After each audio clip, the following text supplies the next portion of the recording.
Columbus, Ohio, had a strange energy at night. During the day, it was all coffee shops, street performers, and students hurrying between classes. But once the bars emptied, and the neon signs buzzed against the dark sky, the city felt different. Like something old was watching from the alleyways, waiting for the streets to empty. Jake never believed in that kind of thing. His sister, Layla, on the other hand, had always been wary of the city after dark. "Can we please just take an Uber?" Layla huffed as they left the movie theater. Jake checked his phone. Surge pricing. "I'm not paying $30 for a 15-minute walk." Layla sighed. "You're cheap and you're gonna get us murdered." "Great." Jake laughed, shoving his hands into his pockets as they walked along High Street. The roads were mostly empty, save for a few late-night stragglers. The wind had picked up, carrying with it the smell of rain on pavement. Then he saw it. A figure stood beneath a flickering street lamp. It was tall, too tall, at least 7 feet, and thin. It didn't move, didn't shift its weight, just stood there, facing them. Jake felt an uneasy chill creep up his spine. He turned to Layla. "You see that?" Layla glanced up, then immediately grabbed his arm. "We need to go. Now." Jake frowned. "It's just some guy." The figure took a step forward. Jake stopped talking. The way it moved wasn't normal, it was too smooth, too fluid, like it wasn't walking at all but gliding forward.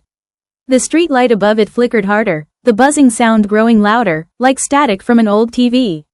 Layla yanked his arm. "Jake, move." They turned down an alleyway, hoping to lose it. But the moment they stepped in, the air changed.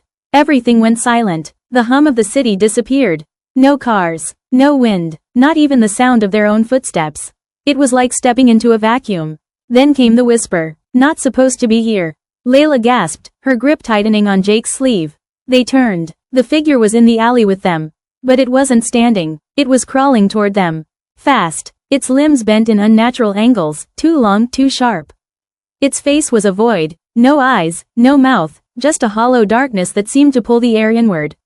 "Not supposed to see me." Jake grabbed Lila's wrist and ran. Their footsteps were muffled, barely making a sound against the pavement. The alley stretched on longer than it should have, as if the city itself was shifting, trapping them in some endless maze. Layla sobbed. "Jake, where do we go?" He didn't have an answer. The alley twisted, leading them past old brick buildings covered in graffiti. A rusted fire escape hung above, casting jagged shadows against the walls. Jake spotted a side door, a rusted metal thing with peeling paint. "Here." He grabbed the handle and yanked. Locked. Behind them, the whisper came again, closer.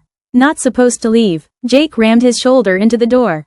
It groaned but didn't give. Layla turned. The figure was just feet away now, its head twitching, its body flickering like static on a broken screen. Then, a loud crash. A street lamp at the end of the alley exploded in a burst of white light. The creature let out an inhuman shriek, its body convulsing, limbs snapping as if glitching out of existence. The shadows around it twisted, pulling it back into the darkness. Then, silence. The normal sounds of the city rushed back. Car horns, distant laughter, the hum of a passing bus. Jake and Layla stood there, gasping for breath.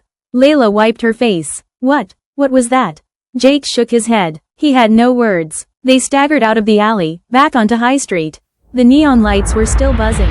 The city was normal again. But as they passed a shop window, Layla glanced at their reflections. And behind them, a shadow, still watching.